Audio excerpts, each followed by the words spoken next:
Ukraine ने भले ही रूस के हवाई अड्डों पर हमला करके यूरोप और अमेरिका को खुश कर दिया हो, लेकिन ब्रिटेन ने दो टूक कह दिया है कि अब रूस ऐसा पलटवार करेगा जो यूक्रेन युद्ध को बेहद विनाशक बना देगा। ब्रिटेन ने तो अमेरिका से सीधी मांग भी कर ली कि अमेरिका अब जल्द से जल्द ब्रिटेन को ऐसे लड़ाकू विमान दे जो एटमी हथियारों से हमला कर सकते हैं।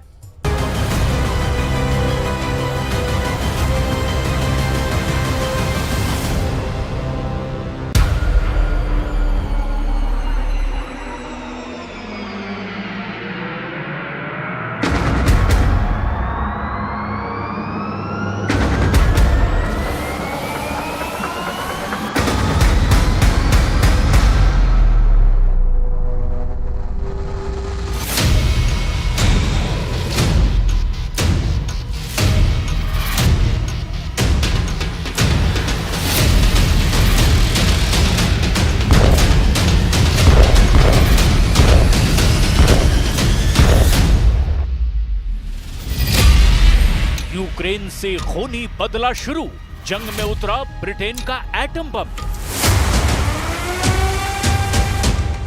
भले ही यूक्रेन ने रूस में घुसकर उसके 5 एयरबेस उड़ा दिए हों, लेकिन रूस ने साफ संकेत दिए हैं कि यूक्रेन ने अपनी औकात से कहीं ज्यादा बड़ा हमला रूसी एयरबेस पर किया है और अब यूक्रेन को उसकी कीमत भी चुकानी होगी। रूस के 40 से लेकर 41 सैन्य विमान, जिसमें बम वर्षक भी शामिल हैं, तबाह कर दिए गए, लेकिन रूस ने यूक्रेन पर नए सिरे से भीषण हमले शुरू कर दिए हैं।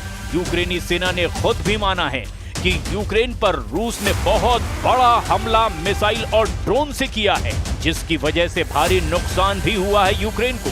खबर तो यहां तक आ रही है कि अमेरिका में इस हमले की तुलना सेकेंड वर्ल्ड वॉर में पर्ल हार्बर पर हुए हमले से की जा रही है, जिसमें जापानी आत्मघाती लड़ाकू विमानों ने हवाई में मौजूद अमेरिकी नौसेना के बेड़े को तबाह कर डाला था। और पिछले 18 घंटे में जेलेंस्की और ट्रंप रूस पर हुए हमले का जश्न मनाने में जुटे हैं। लेकिन पुतिन के जबरदस्त पलटवार को देखते हुए ब्रिटेन के पीएम कीर स्टारमर ने अमेरिका से ऐसी मांग कर दी है जिससे साफ पता चलता है कि यूक्रेन युद्ध विनाशक दौर में पहुंच चुका है। ब्रिटेन ने रूसी खतरे को देखते हुए अमेरिका से परमाणु बम गिराने वाले लड़ाकू विमान की मांग की है, ताकि बेकाबू रूस को काबू में किया जा सके। हम आपको यही दिखाने जा रहे हैं कि रूस पर हुए यूक्रेन के अब तक के सबसे बड़े ड्रोन हमले ने कैसे यूक्रेन युद्ध को तीसरे विश्व युद्ध के करीब पहुंचा दिया है।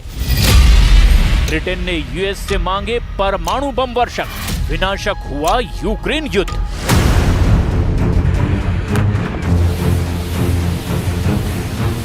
यूक्रेन और अमेरिका में रूस पर हुए हमलों के बाद जमकर डायलॉगबाजी चल रही है। यूक्रेनी और अमेरिकी पुतिन के रूस पर तंज कसते हुए कह रहे हैं कि कभी किसी को इतना भी मत डराओ कि डर ही खत्म हो जाए। अब यहाँ सवाल उठता है कि जिस यूक्रेन के साथ नेटो के 32 और यूरोप के 25 देश समेत 57 देश रूस के खिलाफ जंग में सीधे या फिर पर्दे के पीछे से जंग कर रहे हों, वो बेचारा, लाचार और कमजोर नहीं कहा जा सकता, बल्कि रूस अपने दम पर लगभग 1200 दिनों से जंग में टिका हुआ है। जिस तरह से 1 जून 2025 को यूक्रेन ने रूस के खिलाफ ऑपरेशन स्पाइडर वेब चलाया है। यूक्रेन के ड्रोन रूस के अंदर साइबेरिया तक घुसाए और उन्होंने रूस के 5 सैन्य हवाई अड्डों पर हमला किया और भारी तबाही मचाई। और ये साबित करता है कि यूक्रेन ने अपने दम पर नहीं, बल्कि 57 देशों की मदद के जरिए इतने बड़े ऑपरेशन को अंजाम दिया। और यही वजह है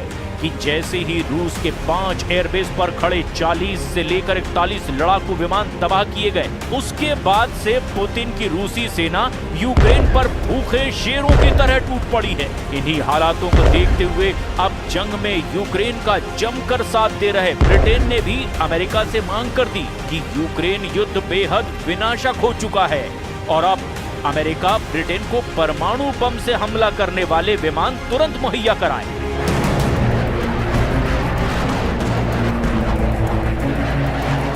ब्रिटेन ने शीत युद्ध के बाद पहली बार अपनी परमाणु नीति में बहुत बड़ा बदलाव कर दिया है। ब्रिटेन ने अब अमेरिकी लड़ाकू विमानों को परमाणु हथियारों से लैस करने की योजना बनाई है। ये कदम रूस के बढ़ते खतरे को देखते हुए उठाया गया और इसे ब्रिटेन की परमाणु प्रतिरोधक क्षमता में सबसे बड़ा विस्तार माना जा रहा है। ब्रिटिश मीडिया रिपोर्ट्स के मुताबिक ब्रिटेन न्यूक्लियर हथियार दागने में सक्षम अमेरिकी लड़ाकू विमानों को खरीदने के लिए युद्ध स्तर पर बात कर रहा है। माना जा रहा है कि ब्रिटेन के पीएम कीर स्टारमर की सरकार इस मिशन पर तेजी से आगे बढ़ रही है।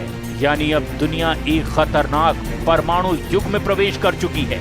दरअसल ब्रिटेन दिखाना ये चाह रहा है कि रिपोर्ट के मुताबिक ब्रिटेन के रक्षा सचिव जॉन हिली और सशस्त्र बलों के प्रमुख एडमिरल सर टोनी रडाकिन पारंपरिक परमाणु हथियारों की तुलना में अब कम शक्ति वाले गुरुत्वाकर्षण बमों को लॉन्च करने में सक्षम अमेरिकी लड़ाकू जेट विमानों को खरीदने की कोशिश कर रहे हैं। प्रधानमंत्री कीर स्टारमर ने इसका समर्थन भी किया और माना जा रहा है कि पेंटागन के साथ गहरे स्तर पर बातचीत भी चल रही है।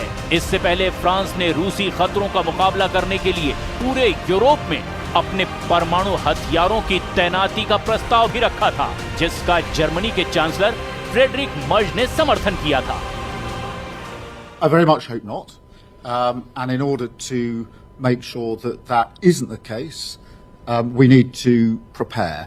But we cannot ignore the threat that Russia poses. We've seen what's happened in Ukraine just over 3 years ago.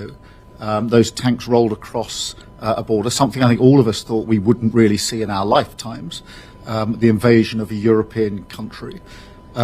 Russia has shown in recent weeks that it's not serious about peace, and we have to be ready.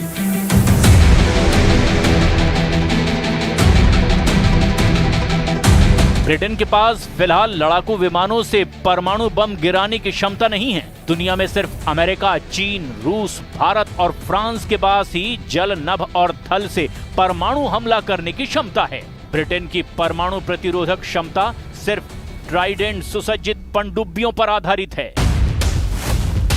और इसीलिए British रक्षा सचिव John Healey और chief of defence staff admiral sir Tony Radakin के नेतृत्व में Britain की सरकार अब अमेरिकी F-35A lightning II stealth fighter jets को हासिल करने पर विचार भी शुरू किया है, जो कि कम शक्ति वाले B-61 गुरुत्वाकर्षण परमाणु बम ले जाने में सक्षम हैं। अगर दोनों देशों के बीच ये समझौता होता है तो फिर पनडुब्बियों के अलावा ब्रिटेन के पास लड़ाकू विमानों से भी परमाणु बमों को गिराने की क्षमता होगी। ब्रिटेन के वरिष्ठ सैन्य अधिकारियों ने चेतावनी दी कि दुनिया एक तीसरे परमाणु युग में प्रवेश कर रही है, जहां रूस की आक्रामक नीतियां, चीन का बढ़ता परमाणु शस्त्रागार, ईरान और उत्तर कोरिया की अस्थिरता और साइबर हमलों की बढ़ती घटनाएं वैश्विक सुरक्षा के लिए गंभीर खतरे पैदा कर रही है, जिसकी वजह से हवाई आधारित परमाणु क्षमताओं का डेवलपमेंट ब्रिटेन को इन खतरों का सामना करने के लिए ज्यादा मजबूत और लचीला बनाएगा। टाइम्स की रिपोर्ट में कहा गया है कि F-35A lightning stealth fighter jet को खरीदने पर विचार चल रहा है, जिसे जर्मन लुफ्टवाफे ने हाल ही में ऑर्डर किया है। हालांकि दूसरे प्रकार के विमानों पर भी विचार किया जा रहा है। इन जेट की रेंज 1400 किलोमीटर है और ये B-61 थर्मोन्यूक्लियर ग्रेविटी बम ले जाने में सक्षम हैं, जो अमेरिका के 3708 परमाणु हथियारों के भंडार से हवाई ड्रॉप किए जाने वाले प्राइमरी परमाणु बम हैं। इसके अलावा ब्रिटिश सरकार ने 7000 लंबी दूरी के हथियारों के उत्पादन की योजना भी बनाई है। इधर रूस के 5 एयरबेस पर यूक्रेन के ड्रोन हमलों से बौखलाए रूस ने यूक्रेन के पूर्वी इलाकों में खौफनाक हमले शुरू कर दिए हैं। ज़ापोरिज़्या पर ड्रोन हमले किए हैं। हम आपको ये भी बता दें कि यूक्रेन के रूसी एयरबेस पर हमले से कुछ ही घंटे पहले रूस ने यूक्रेन पर सबसे बड़ा ड्रोन हमला किया।